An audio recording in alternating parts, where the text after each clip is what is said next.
The ShotScope Pro ZR rangefinder is the very best rangefinder they have ever made. When it comes to a straight rangefinder, it is also the most expensive one that ShotScope has ever made.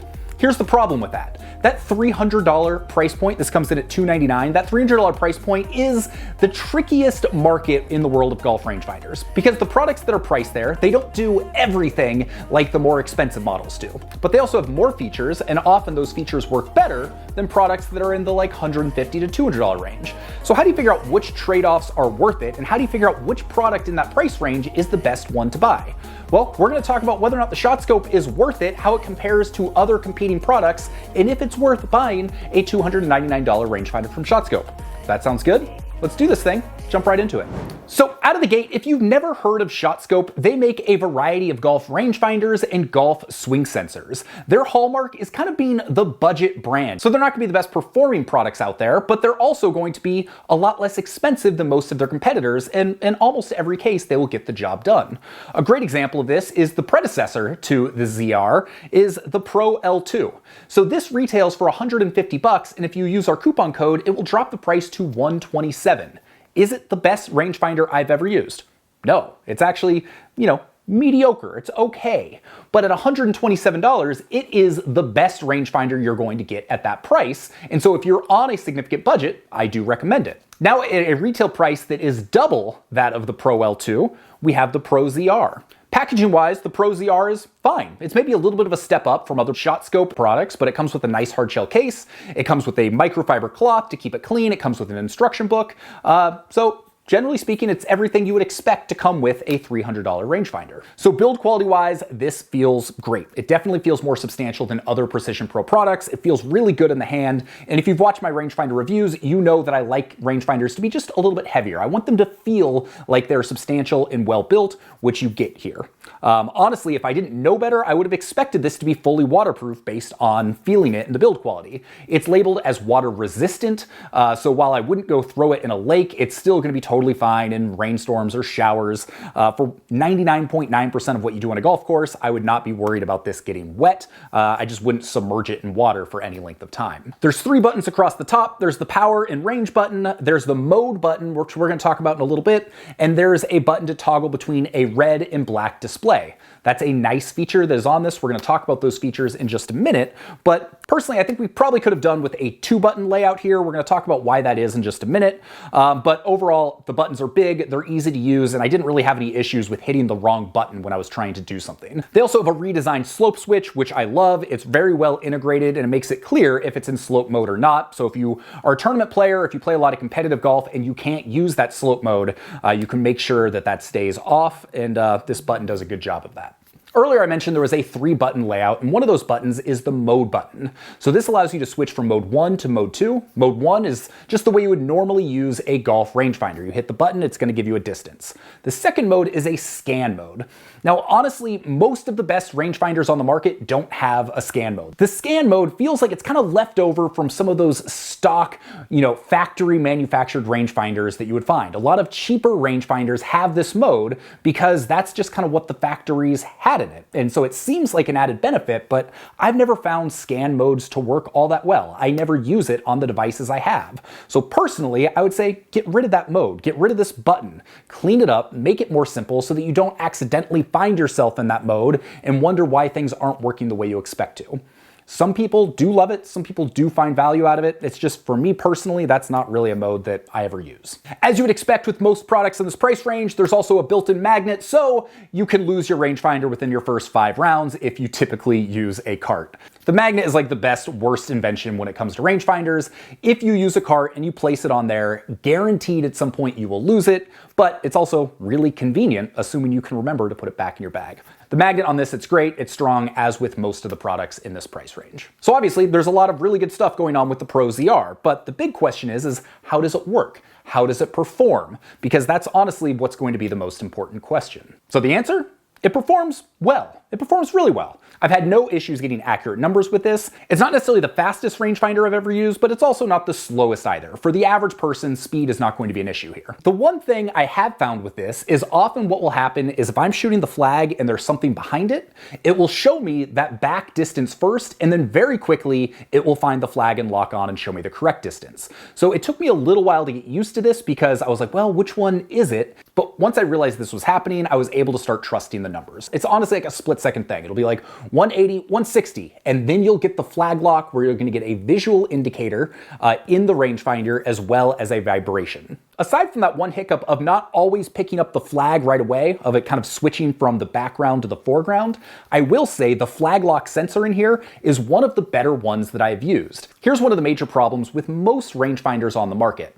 Their flag lock isn't really a flag lock. So you've got vibration technology, so when it ranges a distance, it's going to vibrate. So the best rangefinder systems, usually only found in more expensive devices, will only vibrate when it locks onto the flag. It can tell the difference between a tree or something else you're shooting, and it knows when it locks onto that flag and is going to give you that vibration. A lot of the products in this price range though, and definitely most of the cheaper ones, they'll vibrate anytime you push the button. So it's a nice tactile thing, but you're not actually getting useful information. It doesn't help you build confidence that you're actually locked onto the flag. Whereas this one, it does. So often when I'm shooting it, it'll get that back distance first, but then it'll find the flag, it'll vibrate, it'll lock on, and I know that that's the right distance. And to be clear, it does not do this all the time. Only if there's like a hill or a tree or something behind it, I found that it would kind of do this dance a little bit.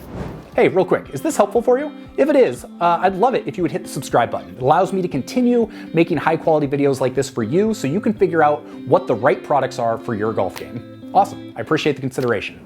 So build quality, great. Accuracy, aside from that one issue, very good.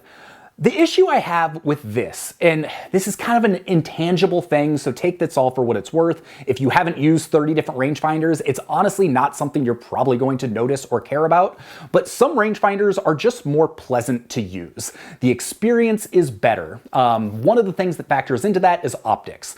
7x magnification over 6x magnification devices are generally much more enjoyable to use because the optics are more clear, everything is more zoomed in, but in this price range, I'm pretty sure every device I have used $300 or less is 6x magnification. That's no different here. So when you look through it, everything feels a little bit smaller and the display is all kind of cramped. And part of this is where things are a little bit subjective, but the display to me just feels a little out of date. It doesn't feel as nice and as modern and as clean as some of the newer rangefinders out there. It feels a little cluttered to me. When it's doing slope calculations, it's got a little angle symbol and it'll show you the degrees difference that I don't really need that information. I don't need that to be super prominent.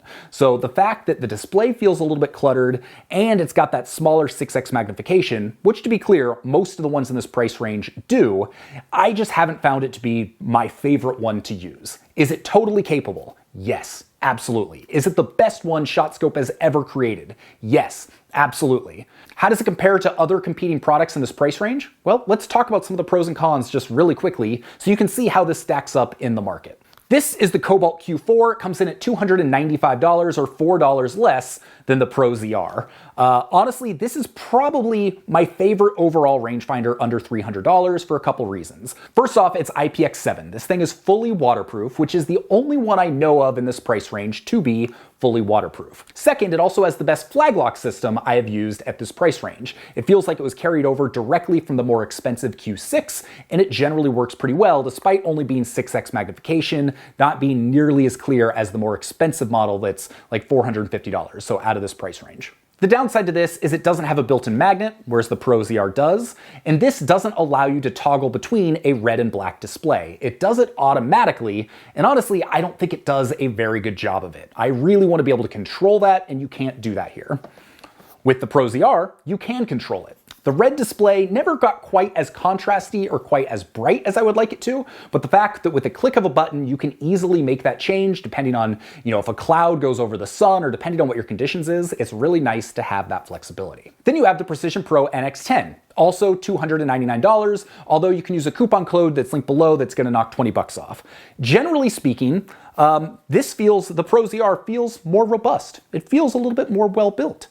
They both have magnets, but I will say, going back to that just kind of intangible, I like using the Precision Pro more. The display feels a little bit bigger, it's a little bit clearer, it's a little bit less cluttered, and that's one of the things I really enjoy. The downside to this is it's going to vibrate no matter what you shoot. So whether you shoot the flag or the tree behind it, you're still going to get a vibration, which doesn't really do anything for the confidence that you're getting the right number. But because of that slightly bigger, slightly more clear display, I found it to be easier to get the flag on the first try with the Precision Pro than I do with the shot scope. And finally, the last rangefinder we should mention in that $300 range is the Bushnell V6. If you want that reliability and the name and the build quality that Bushnell is known for, then the V6 is an excellent choice. But when it comes to features, it just has fewer features than all of these other models. It doesn't have a dual color display. You can't switch it from red to black. It doesn't have a built-in slope mode. So some of these things you come to expect on a rangefinder of this price, the Bushnell doesn't have. And part of that is just because they're the incumbent. They charge more in part because of their name. So as you can see with all the rangefinders I mentioned today in that $300 price range,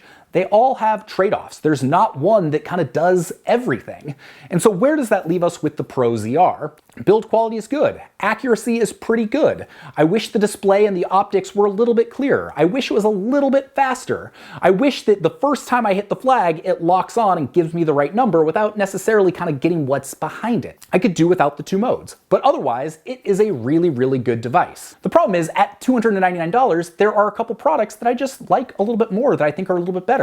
I think the Cobalt is, if you're being objective about it, is probably objectively the best rangefinder at that price point. It's the one that's waterproof, it's the one that feels the most accurate, it's a really solid device. The Precision Pro is the one that I personally just kind of enjoy using the most. The optics are a little bit clearer, everything feels a little bit bigger, and to me, that makes a bigger deal than features. I really do wish it had a better flag lock system, and I do wish it were fully waterproof, but overall, I just kind of enjoy using this.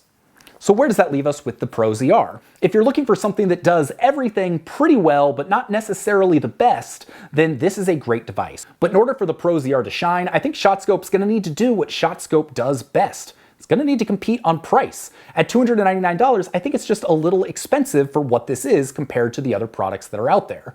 You get this down around $250, all of a sudden that becomes a much more compelling value. If you get it below $250, then that's when I'm gonna start recommending it over the Cobalt, over the NX10. But until that time comes, I would personally probably go a different direction. That being said, this is still an excellent device, and depending on what your personal needs are, your personal goals are, this can be a really good rangefinder that's going to last you for many years to come. My name is Sean Ogle. I'm the founder of this thing here at Breaking 80, where we talk about cool golf products and cool golf courses. If you got some value out of this, maybe consider hitting the subscribe button, drop a comment if you have any questions, hit the notification bell so you're notified every time a new video drops, and I will see you on the next one. Peace.